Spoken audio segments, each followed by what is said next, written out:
Fala pessoal, hoje a gente finalmente vai abrir a tão esperada playlist do Moisés.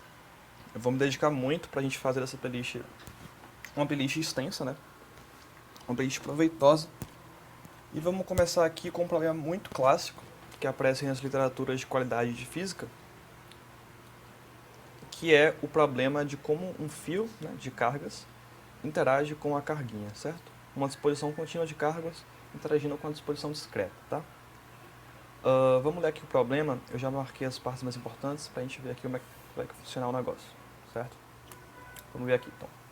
Um fio retilíneo muito longo, trate como infinito, está eletrizado com a densidade linear de carga lambda. Calcule a força com que atua sobre uma carga pontiforme Qzinho colocada à distância ρ do fio. E aqui vem uma sugestão muito importante, que dessa vez não aparece em todas as literaturas de física.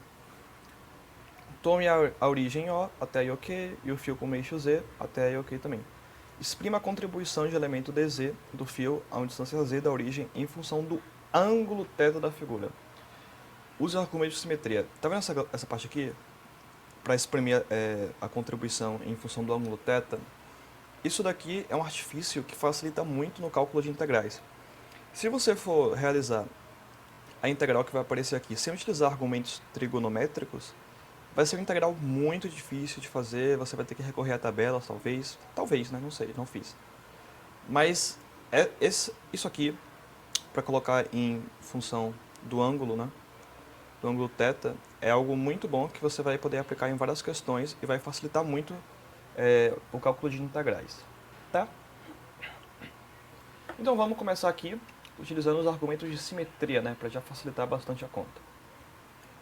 Vamos pensar aqui nesse elemento dz. Se eu considerar que o fio tem carga positiva, essa carguinha também tem carga positiva, né? Só para o desenho não ficar tão poluído, eu vou ter que esse elemento infinitesimal de carga a gente pode tratar como um ponto, né? Então eles vão trocar, vai exercer uma força colombiana aqui, né? Que vai apontar nessa direção e sentido, tá? Essa força aqui, dF, beleza? Se eu pegar simetricamente um ponto à mesma distância de O, né, nesse fio aqui, pegar esse elemento aqui dz, repara que eu vou causar uma força nessa direção e sentido aqui. Só que pelo fato dessa força ser simétrica a essa daqui, né, vocês vão perceber por quê. Quer dizer, a força não é simétrica, né? As contribuições verticais dela são simétricas. Por quê? Pela simetria, né? Eu peguei o mesmo ponto, né? Então, esse ângulo aqui vai ser o mesmo ângulo aqui.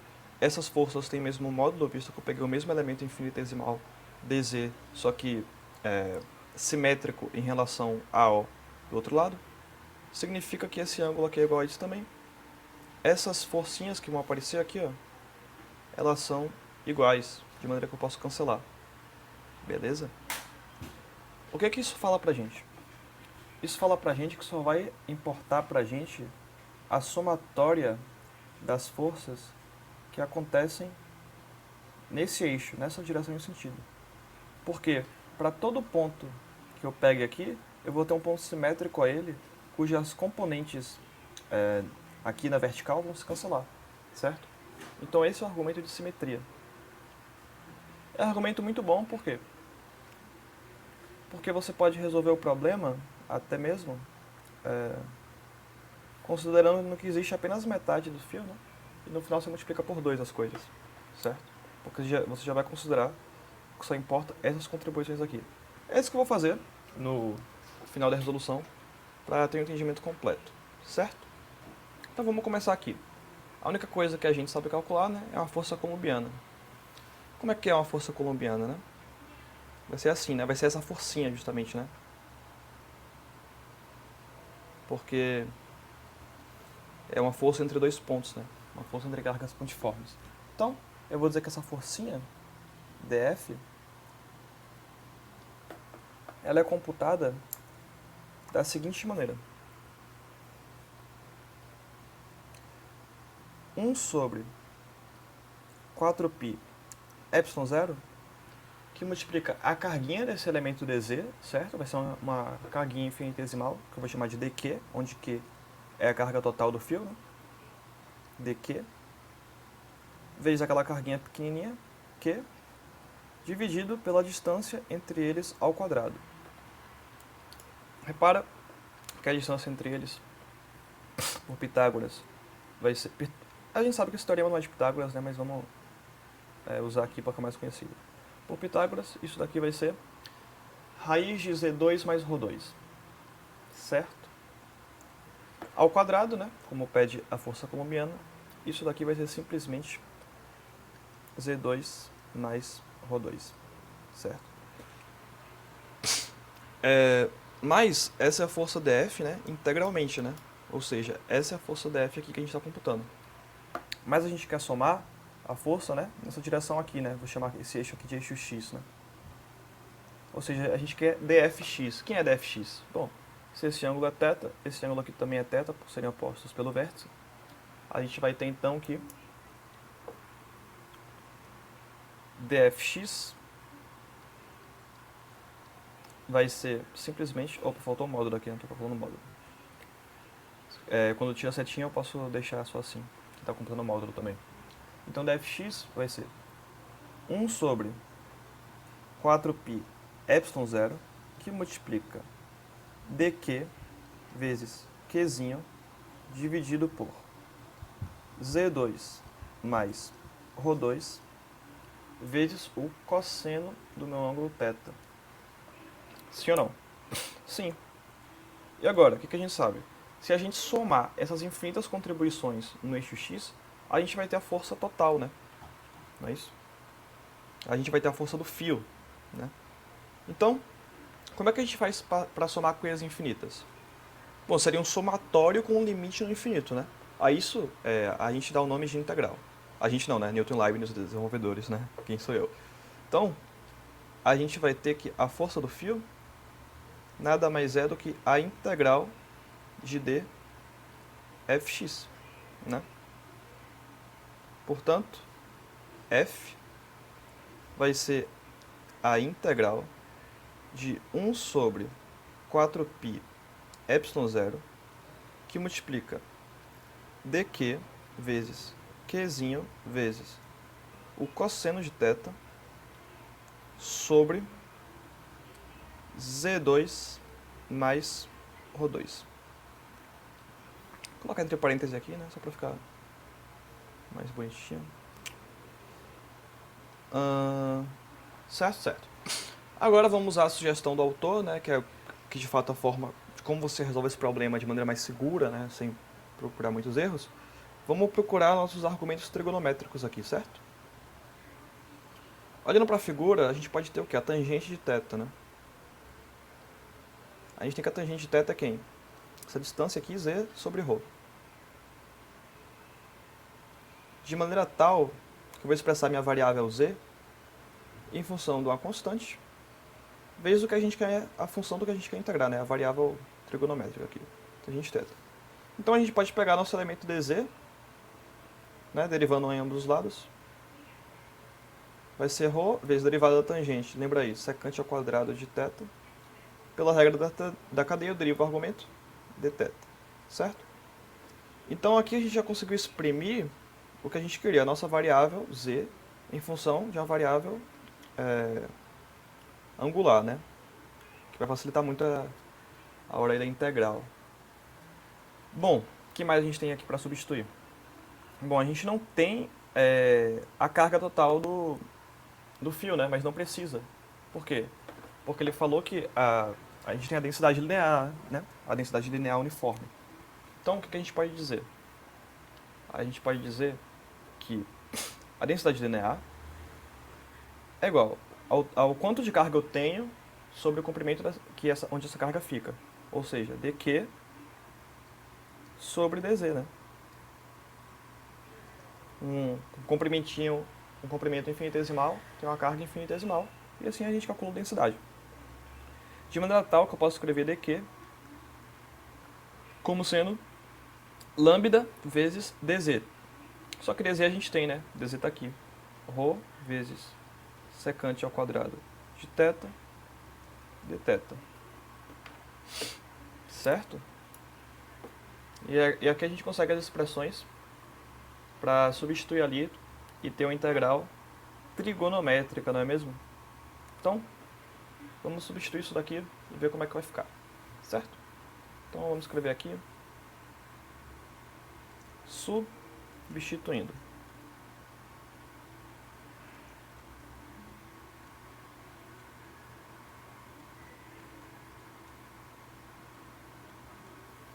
Vamos lá.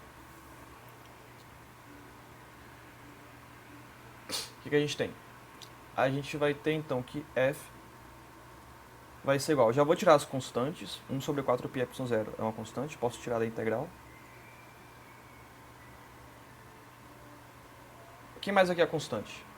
Ó, repara que nesse dq vai aparecer um lambda ρ. Mas eu vou tirar só o lambda, porque vai ter um ρ aqui embaixo e eu quero ver o que vai acontecer com ele.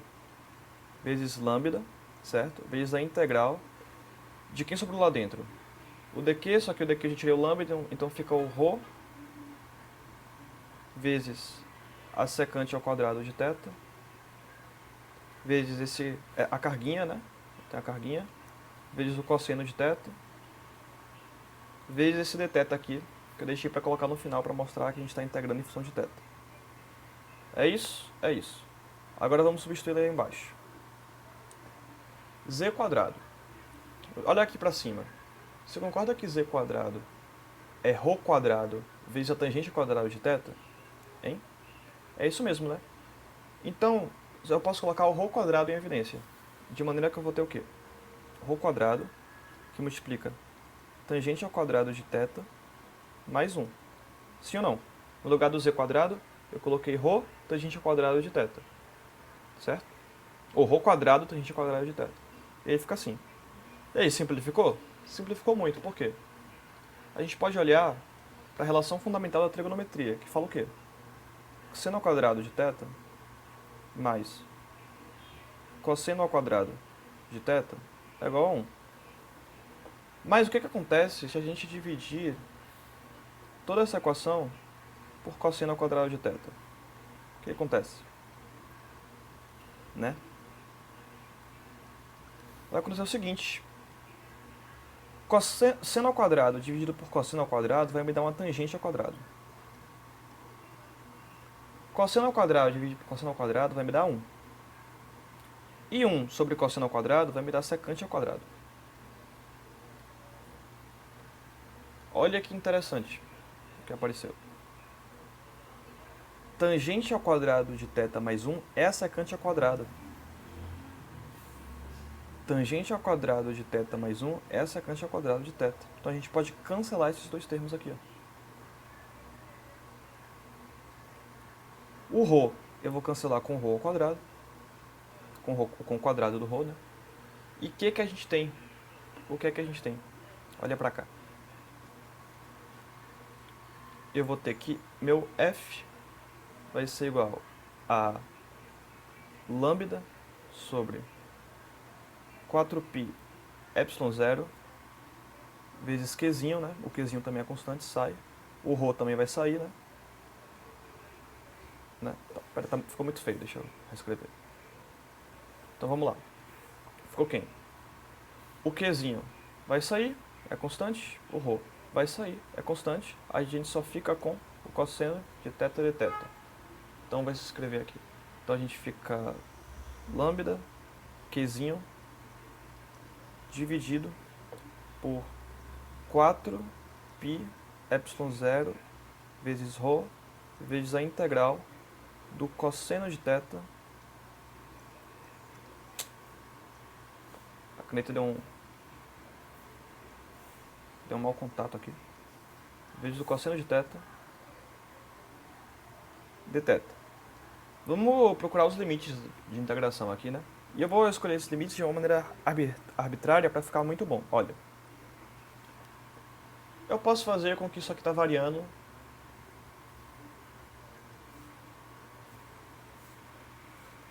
daqui até aqui, certo? Seriam 180 graus. Só que você concorda que é a mesma coisa se eu pensasse que esse ângulozinho ele tá varrendo 90 graus, sem eu imaginar que só existe esse pedaço de fio? É, né? Ele só faria 90 graus aqui. Mas eu estou usando que existe simetricamente esse pedaço de fio e esse pedaço de fio. Ou seja, é como se existissem aqui dois fios, sabe? Então basta multiplicar por 2. O que eu quero dizer é que eu posso dizer, em vez de eu varrer de 0 a 180, eu posso varrer de 0 a 90 e multiplicar por 2. Olha o que acontece. Posso descrever assim, ó. Então F vai ser igual... Vou fazer até assim para ficar intuitivo o que eu vou fazer. F vai ser igual 2 vezes lambda Q, que multiplica 4π epsilon 0 ρ, e ele vai de 0 a 90 do meu cosseno de θ dθ. Entenderam o que eu fiz? Eu fiz o meu θ ele variar de 0 a 90. Só que ele só varia 90 porque você tem que entender que no infinito essa carguinha tá para chegar, ela vai assim, ó, vai aumentando o θ, enfim, é um pouco de abstração de cálculo aí, tá? O que eu quero dizer é que se só existisse essa parte do fio, o meu θ ele varreria 90 graus, né? Nos meus limites de integração. Só que também existe essa parte do fio que é simétrica, né? A essa. Ou seja, vão existir meio que dois fios aqui. Aí se eu multiplicar o valor que eu tenho por 2 e trocar os limites de integração que vão de 0 a θ, eu tenho isso. Espero que tenha ficado claro. Certo? E aí, o que a gente tem aqui? A gente tem a integral de um cosseno de θ de θ. A integral do cosseno de θ, lembra que é seno de θ. Quando eu substituo os meus limites de integração, eu vou ter o seno de π sobre 2 menos o seno de 0. O seno de π sobre 2 é 1. O seno de 0 é 0. De maneira tal que aqui vai resultar 1. Né? Essa integral é igual a 1. Vê isso? Isso daqui, essa integral aqui, ela resulta em 1. De maneira tal que a força que o fio exerce, finalmente,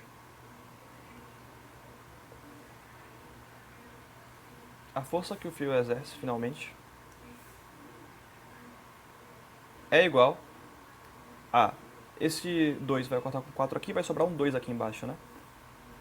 Lambda Q, que multiplica 2π epsilon 0 ρ. Certo? Essa aqui é a nossa resposta. Agora eu vou fazer de outra forma, para vocês terem um arcabouço maior ainda na hora que for estudar. Certo? Isso daqui é uma imagem que tem no próprio livro do Moisés, que ele está esboçando o quê? Aqui é o fio, tá vendo? Esse cilindro aqui é o fio. Essas linhas aqui são as linhas de campo elétrico de que cada carguinha faz, certo? Vocês percebem que a figura que essas linhas formam, né, que essas linhas vão varrendo, é um cilindro. Onde é que eu quero chegar? Para a gente nem sempre passar por esse processo todo de integração, quando a gente lida com figuras, com elementos que têm alta simetria, como por exemplo um fio, né? Um fio é simétrico, uma esfera é simétrica, um triângulo é simétrico, esse tipo de coisa, elementos que apresentam uma simetria boa de se trabalhar. A gente nem sempre vai precisar passar por esse método de integração. Por quê? Porque tem um menino, né? Um menino Gauss, ele desenvolveu uma lei muito interessante. Vou colocar a lei aqui de uma maneira simplificada pra gente, que diz o seguinte, vou colocar aqui, lei de Gauss. A lei de Gauss falou o seguinte: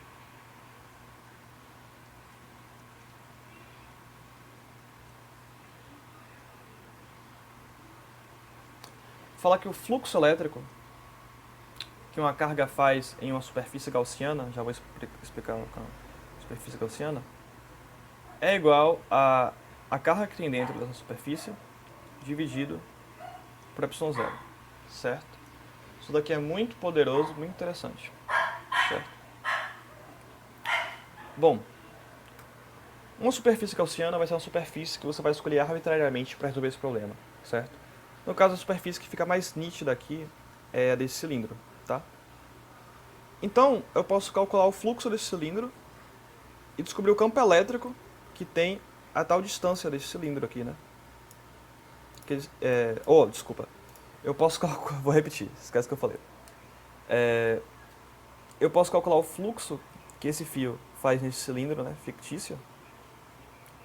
Calculando esse fluxo, aqui vai aparecer uma expressão para o campo elétrico. Eu vou calcular o campo elétrico. E calculando o campo elétrico, eu posso descobrir a força, né, que faria uma carga. Certo? Espero que vocês tenham entendido. Acho que me embolei um pouquinho, mas espero que vocês tenham entendido. O que eu vou dizer então? Eu vou dizer que o fluxo que perfura esse cilindro é igual à carga que tem nesse intervalo dz sobre ε0. Beleza. Onde que eu vou computar esse fluxo? Eu vou computar esse fluxo aqui, entre aspas, na tampa do cilindro? Não, né? Por quê? Porque essas linhas de campo estariam o quê? Paralelas a esse plano, então não tem fluxo aqui, né? As linhas não perfuram, de fato, essa tampa. Então a gente só vai pegar a área lateral desse cilindro, certo? Como é que eu calculo o fluxo? A gente vai dizer que o fluxo vai ser igual ao campo vezes essa área. Como é essa área do cilindro, vai ser 2π vezes o raio. Só que o raio é justamente a distância, que é essa partícula aqui, né? Vou mostrar aqui. Essa partícula está, né, nesse fio. Vai ser ρ. 2πρ vezes a altura desse cilindro, que é dz, né? Arbitrariamente. Isso aqui é a área. Isso daqui vai ser igual a carga interna desse cilindro, que a gente não sabe, né? Desse cilindro não, no fio, dividido por ε0. O que a gente pode fazer aqui? A gente quer saber o campo, né? Para depois calcular a carga. Então esse campo vai ser igual a carga interna, que a gente não conhece, né? Dividido por 2π 2πρ ε0, certo? Só que, repara que a gente não precisa saber a carga, né, que está nesse fio. A gente pode olhar simplesmente, faltou o dz aqui, né? Para ser aqui tudo para cá. A gente só precisa olhar para esse termo daqui, ó. O que é a carga sobre o comprimento? Isso aqui nada mais é do que a densidade linear, né? Portanto, o meu campo é igual a lambda sobre 2πρ ε0. O que a gente percebe?